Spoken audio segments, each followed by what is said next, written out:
kang napapansin sa iyong mga kapaligiran? Kay dumi na ng hangin, pati na ang mga ilog natin. Hindi nga masama ang pag-unlad, at malayo-layo na rin ang ating narating. Ngunit masdan mo ang tubig sa dagat, dati kulay asul, ngayon'y naging itim. Ang mga duming ating ikinalat sa hangin, sa langit, huwag na nating paabutin. Upang kung tayo'y pumanaw man sa sariwang hangin, sa langit natin matitikman. Mayroon lang akong hinihiling, sa aking pagpanaw sana ay tag-ulan. Gitara ko ay aking dadalhin, upang sa ulap na lang tayo magkantahan.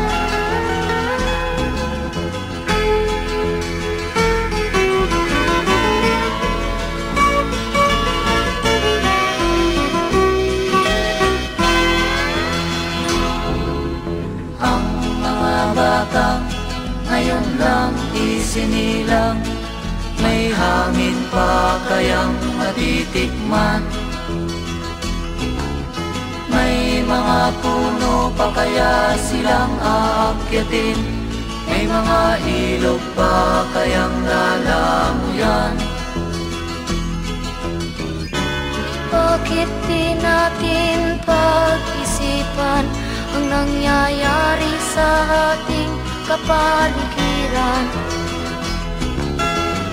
Hindi nga masama ang pag-unlad, kung hindi nakakasira ng kalikasan. Darating ang panahon, mga ibong dala ay wala nang madadapuan. Masdan mo ang mga punong dati ay kay katag, ngayon'y namamatay dahil sa ating kalokohan. Lahat ng bagay na narito sa lupa, biyayang galing sa Diyos kahit nung ika'y wala pa. Ingatan natin at huwag nang sirain pa, pagkat pag kanyang linawi tayo'y mawawala na. Meron lang akong hinihiling, sa aking pagpanaw sana ay tag-ulan.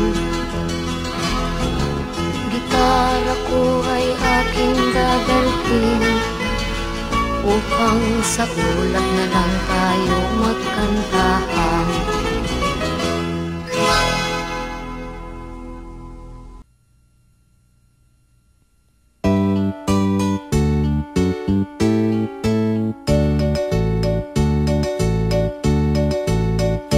Magtanim ay di biro, maghapong nakayuko, di man lang makaupo, di man lang makatayo. Braso ko'y namamanhid, baywang ko'y nangangawit, tindig ko'y namimitig sa pagkababad sa tubig. Sa umaga pagkising, ang lahat iisipin, kung saan may pananim, may masarap na pagkain. Braso ko